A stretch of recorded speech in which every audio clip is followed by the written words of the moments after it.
इसी युद्ध के हालात खत्म नहीं हुए हैं।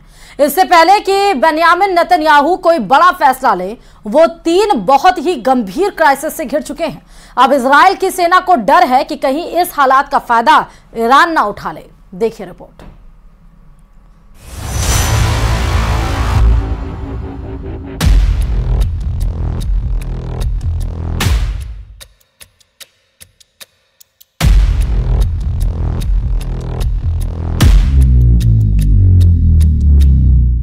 चौबीस घंटों के अंदर इजरायल और ईरान की टक्कर में 3 बड़ी घटनाओं ने बेन्यामिन नेतन्याहू को पूरी तरह हिलाकर रख दिया है।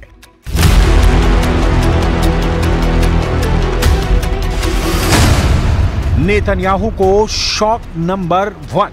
अमेरिका ने इजरायली सेना की एक स्पेशल यूनिट पर प्रतिबंध लगाने की तैयारी कर ली है।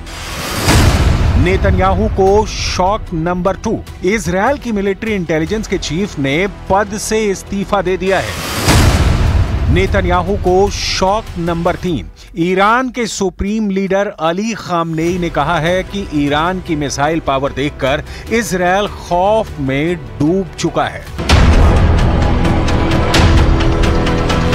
इस वक्त ईरान के इजरायल पर हमले और गाजा पर इजरायल की लगातार बमबारी के बीच नेतन्याहू की बहुत ही खतरनाक फोर्स इंटरनेशनल हेडलाइन बन चुकी है। पश्चिमी मीडिया देखिए, उनके अखबार देखिए, इजरायल की नेत्जा यहूदा बटालियन पर बाइडन प्रतिबंध लगाने जा रहे हैं। इस बटालियन पर आरोप है कि उसने फिलिस्तीनियों पर खूब जुल्म ढाए हैं। देखा जाए तो अमेरिका से आ रही ये खबरें बता रही हैं कि बहुत बड़े विवाद में घिर चुकी है इजरायल की नेत्जा यहूदा बटालियन। इस बटालियन पर वेस्ट बैंक में मानवाधिकार उल्लंघन का इल्जाम है। 1999 में बनाई गई बटालियन में सिर्फ पुरुष सैनिक हैं और वो भी अति रूढ़िवादी पुरुषों को इसमें लिया जाता है।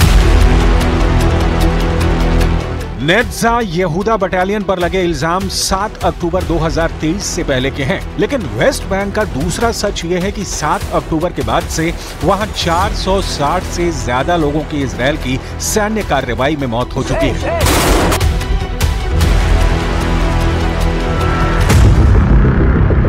इजरायल की नेत्जा यहूदा बटालियन पर प्रतिबंध लगाने का मतलब है कि इससे अमेरिका से कोई सैन्य मदद नहीं मिलेगी। इसलिए यही है बेन्यामिन नेतन्याहू को शॉक नंबर 1। नेत्जा यहूदा बटालियन पर पाबंदी का मतलब इजरायल की सेना पर काला धब्बा। नेतन्याहू पहले ही अपने घर में लगातार प्रदर्शनों से जूझ रहे हैं और अब उन्होंने अमेरिका की तरफ से आ रही इस रिपोर्ट को नाक का सवाल बना लिया है। बाइडन का आक्रामक रवैया देखकर नेतन्याहू को बहुत गुस्सा आया है। अब नेतन्याहू की तरफ से रिएक्शन ऐसा आया है कि साफ लग रहा है कि इजरायल अब ईंट से ईंट बजा देगा। उसकी राह में जो आएगा तबाह कर दिया जाएगा।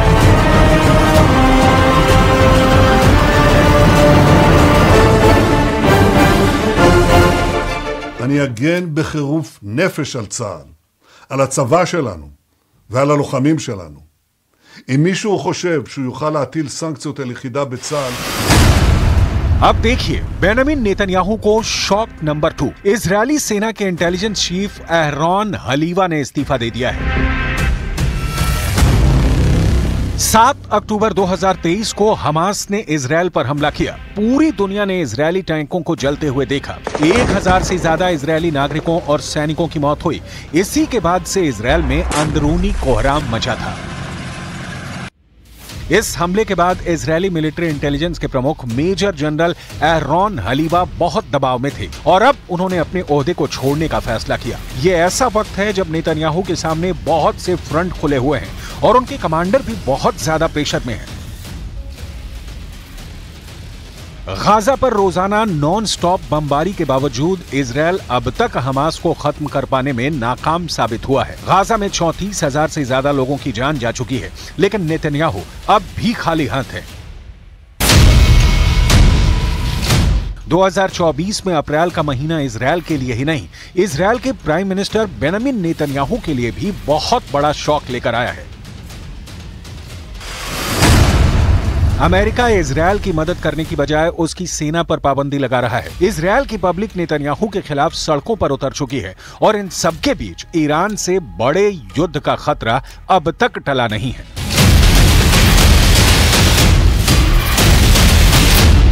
तेहरान में ईरान के सर्वोच्च नेता अली खामनेई ने मिलिट्री कमांडर्स की एक मीटिंग बुलाई।